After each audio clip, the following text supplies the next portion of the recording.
2017, and she played full out like many of you did, and she had a tremendous year in 2017. And more than that, and even deeper than that, is she's all heart. Like, she's all vulnerability, she's all love, she's all sweetness, she's all kindness, and she got a little bit of fierce in there too. So, without further ado, do people still say that? I just wanted to try that out. Please welcome to the stage, Sierra Frost!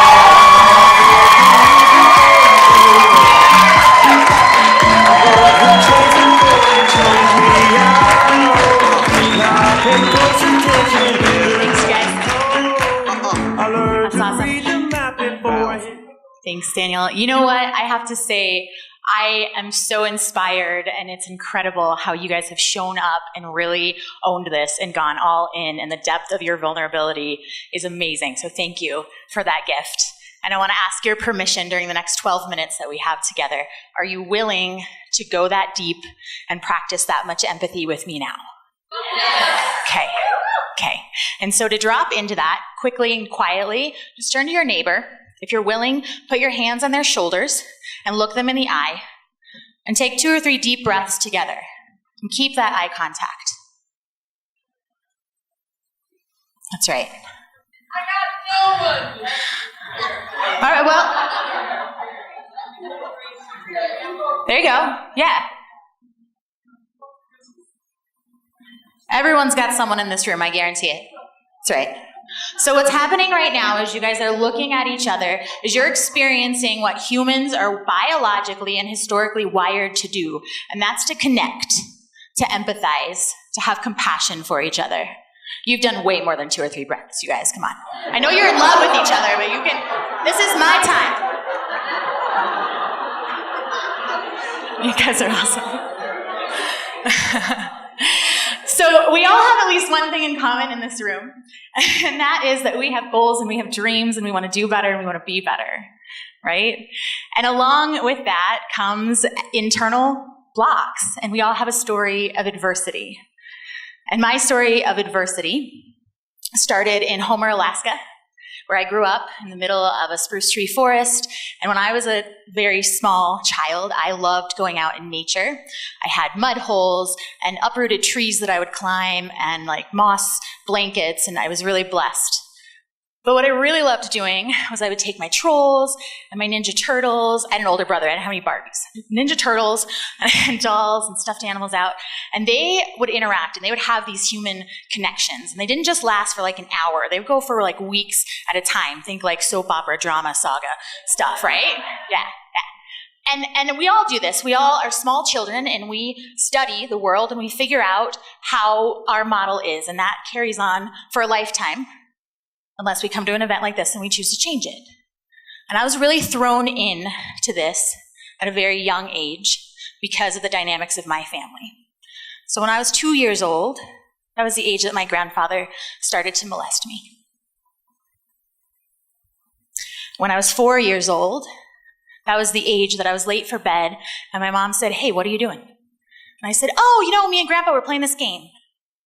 And you can imagine, as a mother, to have your 4-year-old daughter stand in front of you, tell you that she's being molested. And her face went white, and she stopped breathing, and her muscles tensed.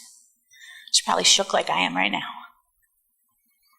The blood rushed to her face. She got hot red. And as a 4-year-old, I didn't know what was going on, but I knew that my mom was hurting. And I knew that I loved her, and I knew I didn't want her to hurt. And in that moment, I chose to keep that secret. I thought I could protect everyone else in my family. And my mom did the best she could with the resources that she had, and she dealt with it in that way. My mom's amazing. She taught me how to be creative.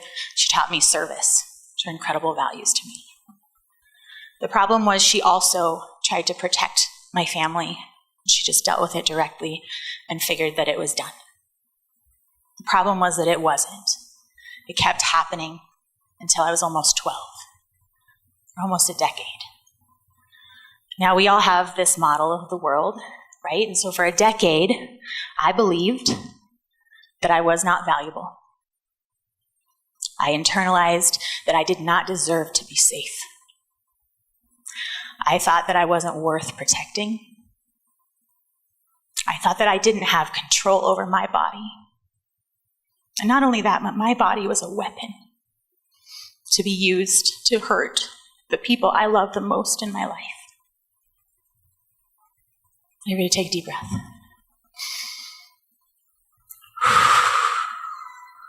That's right, baby. And so what I had to do was a really common experience that we have every day, something called dehumanization. Because that's really painful to hold on to that belief that I'm not valuable, that I'm not safe, right? I thought I was going to die if I felt all that. So what I did was I escaped from my body, I numbed my feelings. If I don't feel, I'm not human, it's fine. Nobody has to be hurt then. And man, I'm grateful for that skill because that kept me alive. That kept me in here. I'm still here because I stopped feeling. I dehumanized myself. And this comes up in our daily life in the form of first labeling and then judging. It sounds something like, oh, Republicans all blank. Democrats all blank. Men don't understand blank. Women always blank. Even as simple as, any football fans in the room? What's your favorite team, Paul? Broncos? Okay, so let's say that I'm a Seattle Seahawks fan. So, okay, yeah, cool. So I could look at Paul in his Broncos jersey and go, oh man, that guy's a Broncos fan. That doesn't align with my internal state. I'm a Seahawks fan. You're dumb, dude. I labeled him different than me, and it gave my brain permission to judge him. The opposite of that is rehumanization. I don't know if that's a word, I just made it up, but what do Paul and I have in common? Football. We both love football. That's what I want to focus on. Okay, so if you write down the name of a person that you have a really hard time with, a person that hurt you, your next question is, what do we have in common? Now, that dehumanization strategy helped me until I was 24, almost 25, a month before my 25th birthday. And I had spent 20 years shoving those feelings down. And guess what? If any of you are body workers or have a body, anyone have a body in this room? Yeah, cool. You understand that emotions don't, if you don't feel it, it gets stuck. It's held in your tissues, it's held in your muscles. It doesn't go away. You have to feel it for it to go away. So I ended up almost 25 years old looking at myself in the mirror at almost 300 pounds. I had rashes all over my body. My hormones were up and down and up and down. I was so sick I felt like throwing up constantly. I smoked pot at least 3 times a day just to be able to not feel that pain. And I looked at myself and I was like, who the fuck is that? And I knew that I couldn't keep living that way. And in that moment, I thought I had 2 choices: to die, because that's what was going to happen. I couldn't figure out why I was sick. I was either just going to die, or I was going to figure out how the fuck I was going to heal myself. That was my responsibility. What happened wasn't fair. Now it's my responsibility. So I knew in that moment I needed to tell my family. I called my family. I held the first and last ever family meeting that's ever happened. And I sat them all down in the living room and I said, this is my childhood. This is what you knew but didn't know. And I watched them go blank in the face. I watched them stare off into the distance. I watched them be hurt. I watched that thing I tried to avoid by keeping my secret, and I couldn't avoid it. And I let go. And I went inside. And for the first time, I'd gone to therapy before, for the first time, I committed to it. And I started to understand, how does stress move through my brain and my body? Why is this making me sick? I became aware of how much stress I have. Now, while you're listening to me right now, start to tense every muscle in your body as tightly as you can. Keep doing it. Keep doing it. I started to learn that this is what stress felt like in my body. I didn't know what my body felt like. I had spent 20 years detaching myself from it. Okay, take a deep breath in and release that. That feeling is your nervous system resetting itself. Now you're aware, you have knowledge. Knowledge leads to choice. Now you have the choice to know when your shoulders go up, when your fist tenses, when your jaw is clenched, you have stress. Your choice is to keep it or to take a deep breath and let it go. When you have choices, it leads to freedom. Anybody want freedom in this room? Turn to your neighbor, give them a high five, say, freedom! That's right. That's right. Good. And the next thing that I did was I remembered that little girl. I remembered that 2-year-old girl and her in the middle of the woods. Anybody have kids in this room? Yeah. I don't have any kids, but I love them. They've always been an important part of my life. And so a friend of mine told me a couple weeks ago he has an 18-month-old boy. And this boy has this sippy cup where he can drink around the whole edge without spilling it, right? So then he gets a regular cup, and he's like got all this like toddler confidence, right? He takes a sip of it, spills it all over himself, right? Yeah. But you know what he didn't do?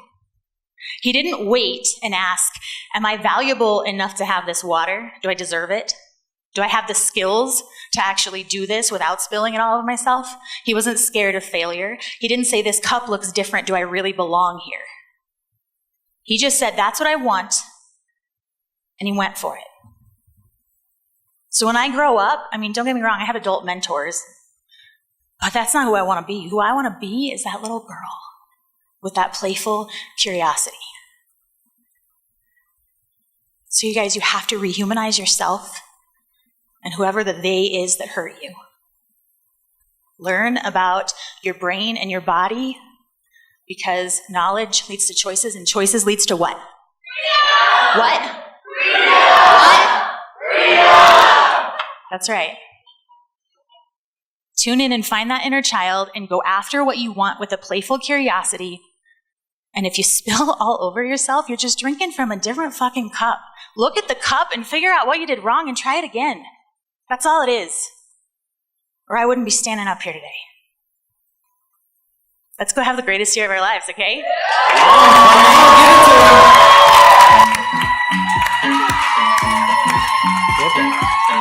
Come on. Come on.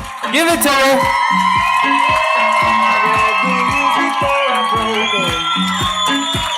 I broke the chains before they choked me